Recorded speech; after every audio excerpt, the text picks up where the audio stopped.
네, 안녕하세요. 반갑습니다. 여러분과 함께 이 마지막 시대 주의 사업을 위해서 일하고 있는 박희종입니다. 여러분 뵙게 되어서 기쁩니다. 오늘 우리는 두 분의 강사를 통하여 햇빛에 대해서 새롭게 배우고 또 이센셜 오일에 대해서 배우는 특별한 시간을 갖게 되었습니다.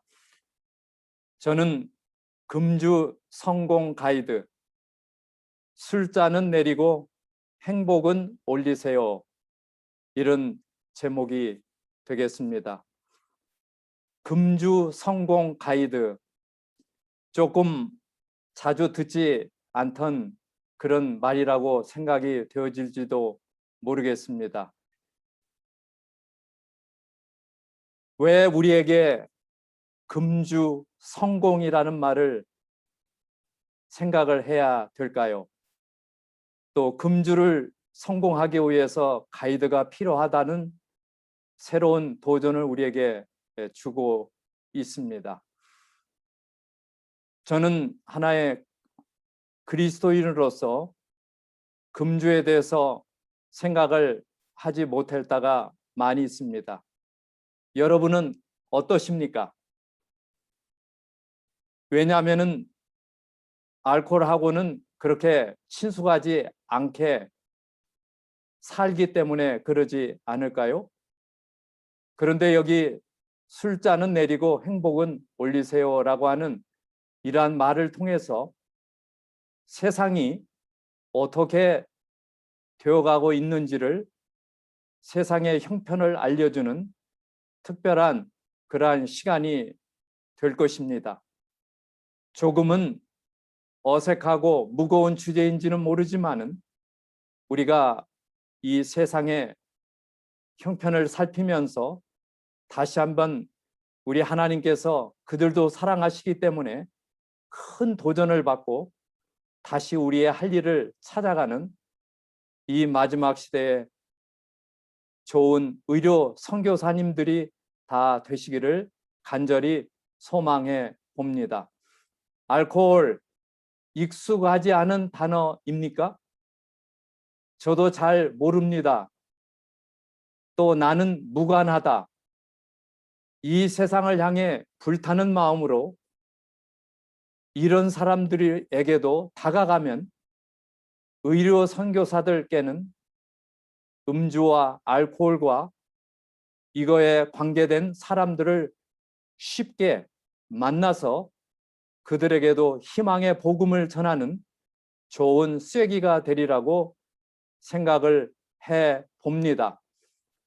세계는 지금 코비드-19 팬데믹으로 보내고 있지만은 저는 이 내용을 숙고하면서 알코올릭 팬데믹 시대다, 그렇게 결론을 내렸습니다. 왜냐하면 여러분 스크린에 보이듯이 일본이나 한국이나 미국이나 세계 곳곳에 빠지지 않고 있는 것이 바로 무엇입니까? 리컬 스토어입니다. 그래서 이 세상의 형편을 보면서 저는 한 권의 책을 제 손에 쥐어들게 되었어요. 잘 많이 보지 않던 그런 책이지만은 일찍이 앤드루스 대학의 신학과에 철치 히스토리 신학 교수로 있던 이 사무엘레 박계옥기 박사의 책을 보게 되었습니다. 그 안에 보면은 moderationist, 애주가, 그 다음에 abstentionist, 그 다음에 prohibitionist 해서 이 세상에는 술에 관련하여 애주가가 있고 그 다음에 절주가가 있고 금주가가 있다 하는 이러한 내용을 쓴 것을 읽게 되었습니다. 다시 말씀드리면 성경에, 성서에 기록된 것은 발효된 술만이 기록되어 있다. 근데 사실 이것은 아니지요. 이것은 성서에 맞지 않습니다. 흔히 애주가들이 하는 표현입니다. 그래서 술은 마셔도 돼 이렇게 생각을 하고 있죠. 또 절주가들은 발효된 술도 허락하셨다라고 이렇게 믿고 있어요. 그러나 이것도 아니지 않습니까? 포도주나 독주를 피하라 하신 걸 보면 아니지요. 예. 그래서 쓰여진 이 와인에 대한 히브리어와 헬라어의 원어를 볼 때 발효되지 않은 순수한 포도주만이 마시도록 허용되었다 하는 것을 이 사무엘레 박계옥기 박사는 아주 크게 강조를 하고 있습니다. 여러분 어떻게 생각하세요? 저는 이것을 통해서 한 사례를 살펴보게 되었습니다. 술로 고통당하고 계십니까? 저는 심각한 알코올 중독자였습니다. 중독자가 갖는 일반적인 성향에 더하여 공황장애와 대인기피증, 강박장애까지 겪으며 하루도 술이 없으면 살 수 없는 지독한 중독자로 살아왔습니다. 그러던 중 고통의 탈출구를 찾기 위하여 삶을 포기하고 죽음을 택하기로 했습니다. 마신다기보다는 퍼다 붓는다는 표현이 어울릴 정도로 낮이나 밤이나 쉬지 않고 술에만 의지하며 살았습니다. 그렇게 마신 술병은 손수레에 가득 실려 고물상에 처분해야 할 정도로 엄청난 양이었습니다. 그로 인해 제 삶은 더욱 피폐해져 갔습니다. 대소변을 가리지 못하기 일쑤였고 머리맡에는 항상 내가 토해낸 알코올 중독 후유증의 부산물이 썩어 냄새가 온 방안을 진동했습니다. 그러더니 어느 순간부터는 피를 토하고 변에서도 혈흔이 보이기 시작했습니다. 드디어 내가 원하는 죽음이 찾아오는구나 하고 받아들이려 하지만 마음 한 구석에는 살고 싶다는 욕구가 꿈틀거렸습니다. 그래서 병원을 찾게 되었고 제 상태는 생각보다 심각해 결국 정신병원 폐쇄병동에 입원하게 되었습니다. 그러나 시간이 지날수록 병원에서의 치료가 무의미해져 갔고 정신질환자와 함께 있다는 자체가 더욱 제 자신을 분노하게 만들었습니다. 그 이후에서든지 태어나던 날부터 다시 술을 마시고 복음을 일삼게 되었습니다. 여기 알코올에 중독된 한 사람의 사례를 보게 됩니다. 여러분은 이 사람의 삶을 어떻게 보십니까? 이 사람에게는 희망이 없습니까? 금주할 수 있는 길은 없습니까? 이 고통에서 헤쳐나올 탈출구가 없습니까? 있습니다. 오늘 이것을 향해서 우리 같이 이 귀중한 시간에 같이 가지 않으시겠습니까? 알코올에 관련된 사람들의 이 지구, 세상의 비율이 10대 7입니다. 10명 중에 7명은 알코올에 관련되어 있습니다. 예. 그래서 애주가들은 이렇게 술을 사랑합니다. 술을 사랑해요. 술로 낭비된 돈들이 어마어마합니다. 예. 또한 재미있는 것은 뉴저지에서 shot and a beer 그랬어요. Get vaccinated, receive a free beer. 뭐예요? 접종, 백신 접종을 맞으면은 프리 비어를 준다 그렇게 되어 있어요. 제가 이것을 보는 순간 사람들이 비어를 그렇게 마시고 좋아하는구나 하는 것을 보게 되면서 와, 이 세상이 알코올릭 팬데믹 시대다 하는 것을 보게 되었습니다. 인류애적 제1호는 바로 무엇입니까? 바로 술입니다. 술이에요. 바로 이 술로 말미암아 10만 명이 매년 목숨을 잃고 있습니다. 그래서 사망한 수를 마약류로 사망한 수를 하는 것보다 5배나 많은 사람들이 사망으로 들어가고 있습니다. 오늘 우리들에게 큰 도전이 우리에게 있습니다. 얼마 전에 한 청년을 만나게 되었습니다.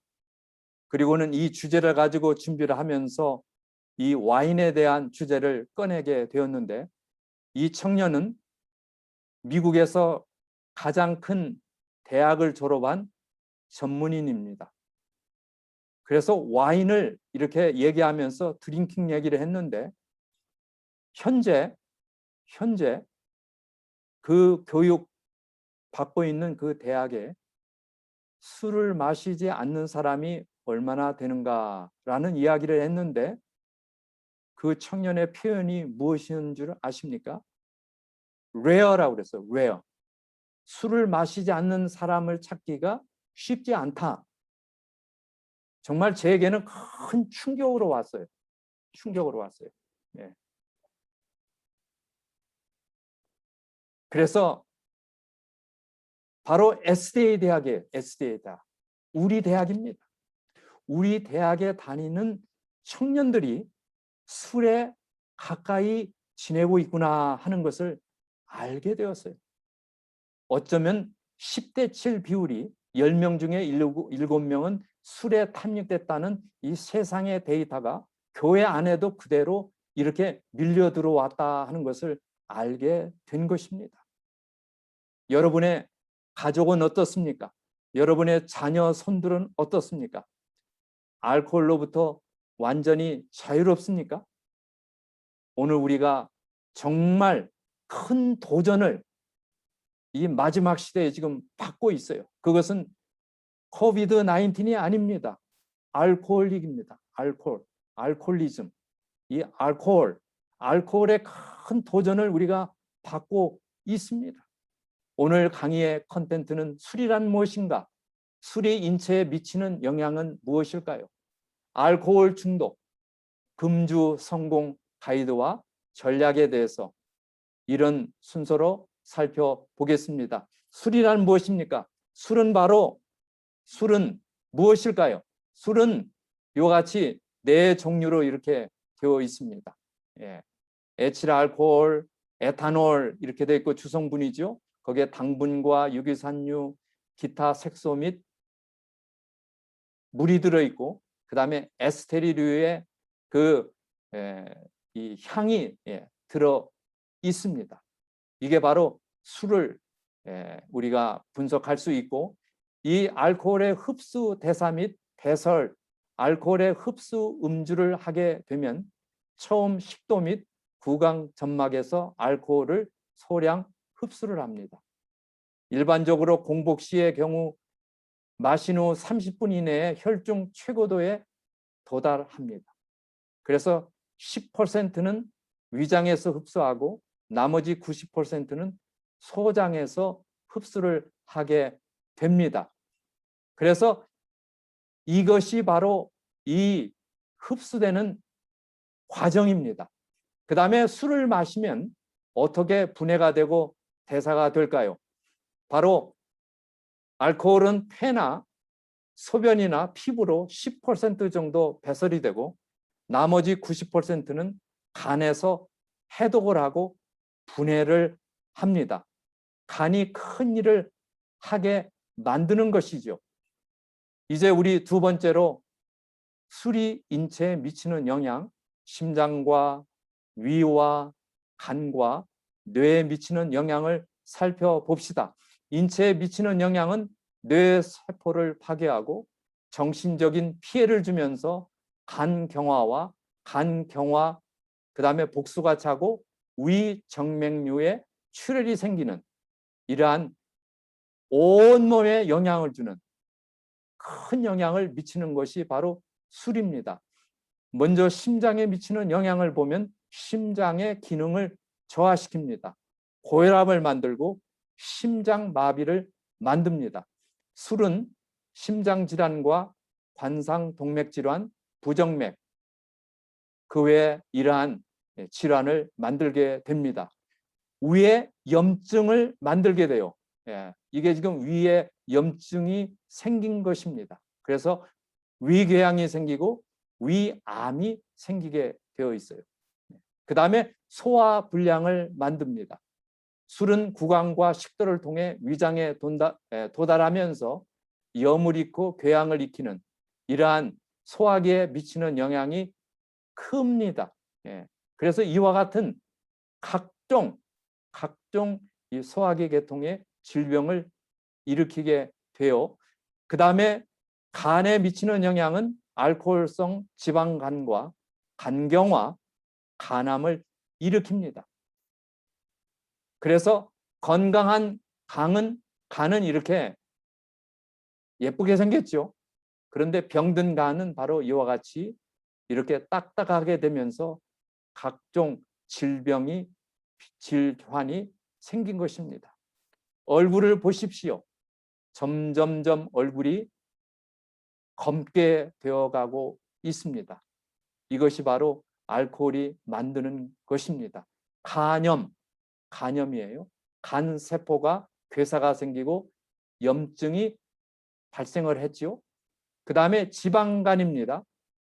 알코올이 간에 흡수되면 독성 물질인 아세트알데히드로 변하면서 간에 있는 지방을 파괴해서 지방간을 만들어 줍니다. 그 다음에 이 술은 뇌에 미치는 영향이 큽니다. 술을 많이 마시게 되면 뇌 속의 기억을 관장하는 해마라는 부분에 손상을 줍니다. 그래서 알코올 의존자나 술을 오래 마신 사람들의 뇌를 단층 촬영해 보면 이 해마라는 부분이 찌그러져 있습니다. 여러분 보시다시피 이런 상태로 바로 망가져 있습니다. 그 다음에 담배나 술은 니코틴과 함께 도파민을 만들어내는데 그게 도파민이 증가되면서 계속 술을 마시게 하는, 그래서 도파민이 생기면서 즐거움을 만들고 즐거움이 자꾸 이 술을 더 마시게 하는, 그래서 결국에는 폭음으로 가게 되는 그 길을 만들게 되며 알코올성 치매를 만들어서 때로는 술을 마시면 필름이 끊기는 블랙아웃 현상이 생기기도 합니다. 과음이 중추신경계에 영향을 끼쳐서 판단력과 예지력과 도덕적 감각을 이제 감소시키면서 그 다음에 대뇌를 퇴화시키고 그 다음에 정신을 연약하게 만드는 일을 합니다. 음주는 암을 증가시킵니다. 그 다음에 얼마나 많은 사람들이 술을 마실까? 그래서 작년 11월 15일에 나온 통계인데요. 세계 가장 큰 와인 드렁커스, 그러면서 맨 위에가 뭐예요? 바티칸 시티, 그렇게 되어 있어요. 여기에 이 통계는 한 사람이 1년 동안 마시는 리터입니다. 54리터를 마셔요. 최고입니다. 이 바티칸 시티. 미국은 10리터. 이거 평균적으로 말이에요. 이러한 많은 술들을 마시고 있고, 그 다음에 재미있는 사실은 이 미국 안에 저렇게 많은 주의 와인과 와이너리, 그레이프스, 술을 만드는 포도가 저렇게 재배가 되고 있습니다. 제가 한때는 미시간에서 살은 적이 있는데 거기도 와이너리가 있어요. 또 그 다음에 가장 큰 병으로 소개된 캘리포니아, 제가 살고 있는 곳이 캘리포니아인데 이곳은 굉장히 많은 와이너리들이 있어요. 네파밸리에 가면은 와이너리가 큰 것이 너무 많습니다. 한때 미국이 이렇지 않았어요. 1920년 1월 16일 미 수정헌법 제18조에는 음료용 알코올 제조 및 판매 금지 이것을 통과시켰어요. 1920년. 절대로 알코올을 만들지도 말 것이고 판매도 금지시켰어요. 그러나 13년 후 1933년 수정헌법 제21조에는 지난번에 만든 판매 금지를 뒤집었어요. 폐지를 시켰어요. 이전의 수정헌법을 뒤엎은 유일한 수정안이었어요. 그러면서 점점점 교회마저 양심적인 믿음 가운데 사는 사람들도 점점점 그들의 표준을 낮추기 시작하면서 온 스테이트에 이렇게 많은 술을 만드는 곳이 생기게 된 것입니다. 정말 디그레이딩입니다. 바로 우리가 사는 땅이 아름다운 미국이 아니라 술나라가 되고 말았습니다. 현재 한국의 상황도 음주 상황이 아주 큽니다. 소주와 맥주와 와인으로 많은 사람, 남자, 여자, 청소년 할 것 없이 마시고 있습니다. 적어도 이 그래프를 보면은 이것이 이 중간 미디안인데요. 이렇게 많은, 그래서 20대에서 30대에 속한 성인들이 가장 많이 술을 마시고 있습니다. 예. 그래서 음주의 영향은 이렇게 많은 중성지방을 증가시키고 그 다음에 저혈당을 만들고 비타민과 미네랄을 결핍하게 만드는, 그 다음에 만성 피로를 만드는 이와 같은 일들을 하고 있습니다. 그 다음에 빈혈을 만들어요. 이런 각종 영향을 주고 있습니다. 그 다음에 음주와 뇌졸중인데요. 한 달에 30cc 정도에서 240cc 소량 음주자라는 것은 적게 먹는 것이죠. 비음주자보다도 뇌졸중 위험률이 2배가 높습니다. 예. 그 다음에 여성 음주자와 사망률입니다. 예. 여성이 석 잔 이상의 맥주나 포도주, 술을 매일 마시면 그 사망률은 차사고, 폭력, 질병으로 인한 사망률보다 훨씬 더 높다. 이렇게 되어 있습니다. 여러분, 부모가 알코올 중독인 사람들 자녀는 부모가 알코올 중독자가 아닌 자녀보다 알코올 중독자가 될 가능성이 4배가 높습니다. 그래서 바로 부모의 영향을 그대로 닮아가는 것입니다. 2018년 11월 제가 사는 곳에서 5분 거리에 술집에서 큰 총기 사고가 났습니다. 그것은 보더라인 술집에서 아주 총기 사고가 나서 13명의 아까운 대학생들, 젊은 청년들이 죽었습니다. 정말 순간적으로 삽시간에 제가 사는 이 다우존 옥스가 유령의 도시로 바뀌었어요. 공포에 다 넘어지고 두려워하고 그 상처로 말미암아 그 사고로 너무나 여러 가정들이 고통을 받게 되었습니다. 음주의 영향은 때때로 높은 사망률을 일으키고 있습니다. 혈중 농도를 가지고 보면은 여기 맨 마지막에 보면은 혈중 농도가 0.15%가 될 때에는 사고율이 385배가 증가를 합니다. 그래서 Blood Alcohol Concentration BAC를 스테이트에서는 0.08% 넘으면은 그 자리에서 그냥 어레스트 됩니다. 21세 이하는 0.05%로 규제하고 있습니다. 알코올 팬데믹 이 세상이 완전히 술의 지옥이 되고 말았습니다. 여러분, 오늘 우리가 이러한 도전 앞에 어떤 마음으로 우리는 지내야 할까요? 바로 10명 중에 7명은 알코올에 관계가 되어 있습니다. 어떻게 그들을 도울 수 있겠습니까? 큰 도전입니다. 사명입니다. 우리 SDA 안에도 물론입니다.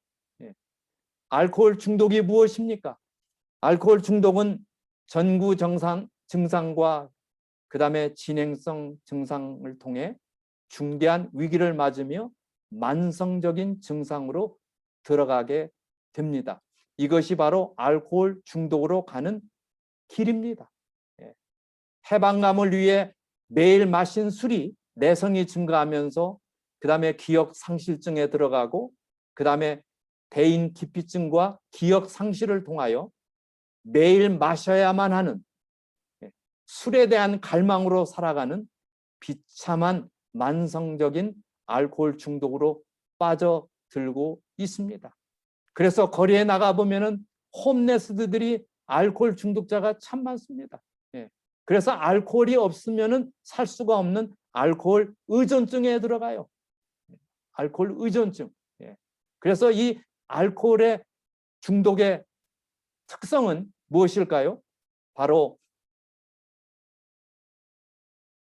초기 중독과 중기 중독과 말기 중독을 통하여 점점점 깊이 빠져 들어가게 됩니다. 그 다음에 이 사무엘의 박기옥기 박사가 지적한 것 중에 하나가 소량의 음주입니다. 약간의 음주. 우리 그 매우 중요한 이야기입니다. 약 2잔 정도 마시는 소량의 음주자에게도 신체가 세균 및 바이러스와 싸우는 면역력을 67% 감소한다 이렇게 나와 있습니다. 혹자는 몸의 약이다. 적당량은 잘못된 인식이 알코올이 얼마나 해로운가를 아는데 결정적 방해가 되어 있어요. 어디까지가 안전한지 확신을 잃어가고 있어요. 그래서 우리 믿는 청년들까지도 알코올에 점점점 끌려가는 것은 아닌지요. 이 세상이 지금 알코올에 빠져들고 있습니다. 중독의 늪에 빠져들고 있습니다. 그런데 여기 메카트를 통하여 오늘 매우 중요한 포인트입니다. 적당량 음주에 대한 위험성. 처음부터 술고래가 되지 않지요. 한두 잔은 약이라고 마시라 하지요. 그러면서 술고래는 사교적 음주자 가운데서 발생해요. 너도 한 잔, 나도 한 잔. 그러면서 점점점 술고래가 되어 가는 것입니다. 16세에서 40세의 젊은 성인 2~3차례 술을 마시면 24시간 이내에 중풍의 위험률이 심각하게 올라간다. 아까 나왔죠. 그래서 이러한 굉장히 영향이 치명적이에요. 그래서 적당한 음주는 고중성 지방 혈증을 일으키고 고혈압, 중풍, 면역력 감소, 사고, 자살, 유방암, 대장암, 생리통, 골다공증 이러한 것들을 일으키며 비만을 일으킵니다. 이게 바로 적당한 음주의 결과인데요. WHO에서 뭐라고 이야기합니까? 술을 적당히 마시면 심장병 예방에 좋다는 주장은 엄격한 과학적 실험에 근거한 것이 아닙니다. 상업적 목적에 크게 고무된 것입니다. 쉽게 말하면 술 만드는 술 공장들에 의하여 비즈니스 차원에서 그들에게 넘어간 것이라 그 뜻이에요. 그래서 술은 안 마실수록 좋다. 술은 입에도 대지 말라. 이게 바로 WHO의 입장입니다. 우리 한번 성서는 뭐라고 할까요? 성서는 그 어디에서도 취하게 하는 포도주를 음료로든지 그리스도의 피의 상징으로든지 사용하라고 가르치지 않는다 하는 것이 우리의 포지션입니다. 여러분 그렇습니까? 예. 그러면 이제 마지막으로 금주 성공 가이드 전략. 이게 매우 중요한 오늘의 성공 가이드 안내입니다. 한번 살펴보시겠습니까? 바로 돕기 위하여, 그들을 위해서 봉사하기 위하여, 그들을 위해서 기도하며 격려하며 우리가 해야 할 일임을 가르쳐 줍니다. 알코올의 영향은 신체적 문제를 일으키고 심리적 문제를 일으키며 사회적 문제를 일으킨다고 하는 것을 이미 우리가 배웠습니다. 그래서 과도한 음주는 여러 가지 질병들을 낳고 있습니다. 그러면 금주 습관을 살펴볼까요? 마시지 않겠다는 의사를 확실히 표현하자. 이게 첫걸음이에요. 매일 술을 마시지 않도록 결심하자. 조금이라도 음주를 한 후에는 운전하지 말자. 나도 죽고 남도 죽이고. 약을 복용하는 경우에는 술을 절대로 마시지 말라.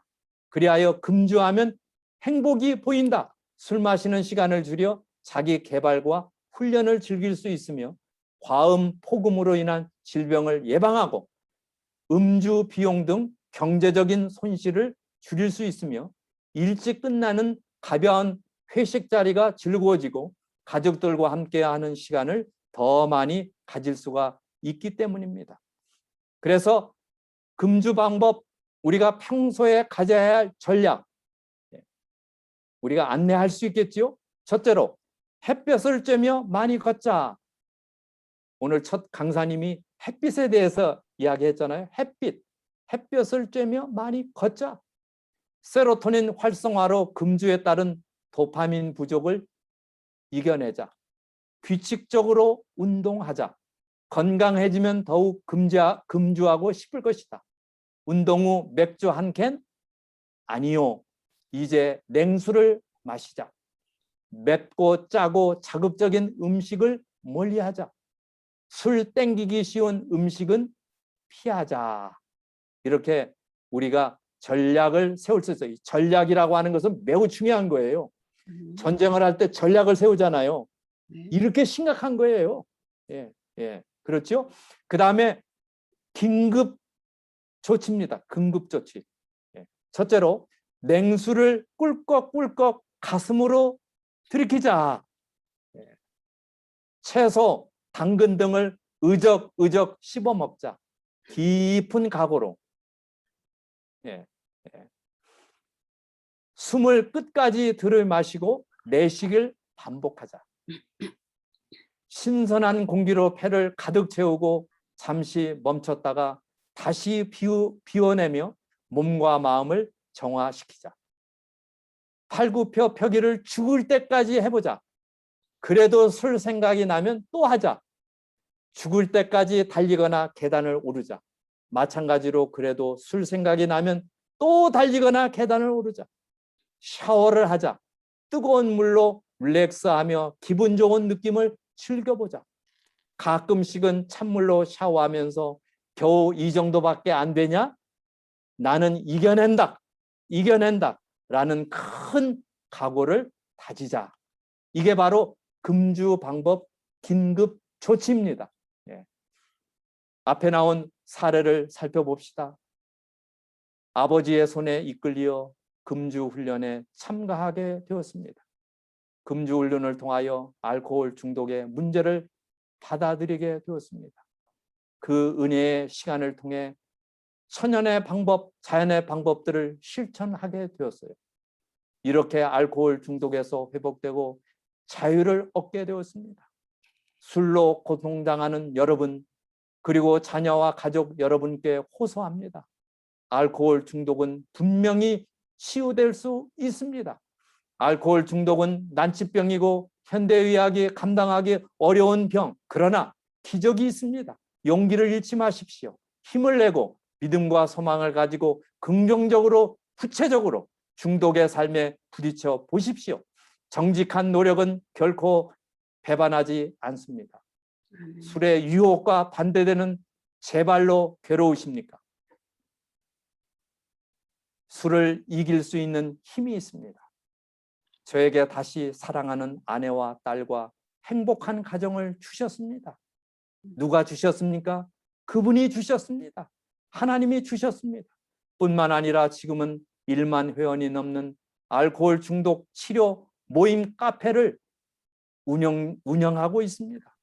또 알코올 중독 상담사로 술 문제로 힘들어 하시는 분들을 돕고 있습니다. 여러분 박수 안 치시겠습니까? 아멘. 할렐루야. 회복되었습니다. 바로 이 사례를 통하여 깊은 도전을 받게 됩니다. 이제 맺은 말입니다. 신선한 물을 사용하라. 만약 갈증을 해소할 어떤 것이 필요하다면 신선한 물을 사용하십시오. 절대로 차나 커피나 맥주나 포도주나 어떠한 알코올성 음료라도 마시지 마십시오. 그 다음에 축제나 행사에 신선한 과일을 대접하십시오. 뭐 대신? 술 대신, 포도주 대신 싱싱한 포도 과일, 복숭아, 배, 머루 구할 수 있는 신선한 과일을 나눕시다. 기독교인의 사명이 무엇입니까? 기독교 교회는 알코올의 소비로 인한 값으로 따질 수 없는 인적, 경제적 대가에 대해 상당한 책임이 있습니다. 왜냐하면 그들의 신조, 가르침, 설교를 통해 다른 어떤 기관보다 도덕적 가치관과 사회의 관례에 더 큰 영향을 미칠 수 있기 때문입니다. 이 말은 우리에게 사명을 불어넣는 말씀입니다. 술과 가정, 술을 위해 영혼을 팔도록 꿰이고서 공작을 시작하는데 사단이 사람의 몸과 정신과 영혼을 소유하고 있어요. 술 주정꾼이 그의 생명에 다하도록 사랑하고 아끼기로 약속한 아내를 괴롭힙니다. 취하게 하는 술에 탐닉하는 것은 하나님의 도덕적 형상을 파멸시키기 위하여 마취성 술을 고안해낸 사단의 공작입니다. 술을 마시는 사람들은 자신들을 사단의 노예로 만들고 있습니다. 술 마시는 자들은 사단의 파괴적인 감화 가운데 있습니다. 여기 레위기 10장 9절에 포도주나 독주를 마시지 말고 너희 사망을 면하라고 하는 마지막 주님의 사랑스러운 권면의 말씀이 되어 있습니다. 우리 모두 세상을 향하여 알코올 중독자라 할지라도 우리가 다가서서 천연요법을 통하여 그들을 안내하고 그들의 삶을 다시 한번 회복시키는 놀라운 사명을 감당하는 저와 여러분이 되시기를 바랍니다. 대단히 감사합니다.